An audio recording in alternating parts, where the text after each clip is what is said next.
وکیلان پارلمان قرقیزستان روز 14 اکتبر در جلسه غیر نوبتی در قرارگاه الاارچه نامزدی صادر جپروف را به منصب سروزیر قرقیزستان تصدیق کردند.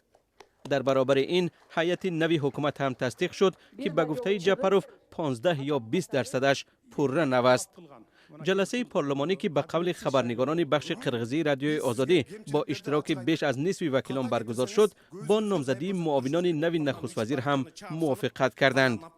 از جمله ارتیام نویکوف معاون اول نخست وزیر، مقصد ممیدکنوف و عیده اسماعیلوف معاونان سروزیر تصدیق شدند. سیاستمدار تاجیک روشن صابروف معاون دیگری نخست وزیر قرقیزستان شده است. او رئیس جمعیت تاجیکان قرقیزستان است و در گذشته در منصب وزیر رشد اجتماعی این کشور هم کار کرده است. صابروف از سال 2012 تا 2014 هم با اتهام فساد به زندان انداخته شد، ولی خود او پرونده را دارای انگیزه های سیاسی نامیده است. او ماه اوگوست امسال به مبارزه برای کرسی وکیلی پرداخته بود.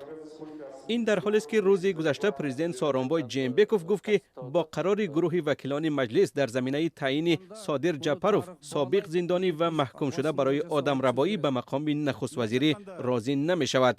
پرزیدنت گفته است که تمام قرارها باید در چارچوب قانون صورت گیرد و هیچ شبهه‌ای در زمینه قانونی بودن آنها باید وجود نداشته باشند. رهبران چند از کشورها نیز گفتند که در حال حاضر سارانبای جینبکوف را همچون رهبر قانونی قرقیزستان می‌شمارند. صادر جپروف در جلسه روز چهارشنبه گفته است برنامه و ساختار حکومت بی تغییر میماند و تنها در هیئت حکومت تغییرات جاری می شود. سخت مبارزه میبریم، جنایتکاری آنگاه نیست می شود. بیایید مثل کشورهای پیشرفته جنایتکاران و متفقان آنها را از بین بریم. برای اعمار یک دولتی تازه و رشد کرده به من کمک کنید. به من یاری کنید به جای آنکه دست و پای ما را ببندید. به من یاری کنید به جای آنکه دست و پای ما را ببندید.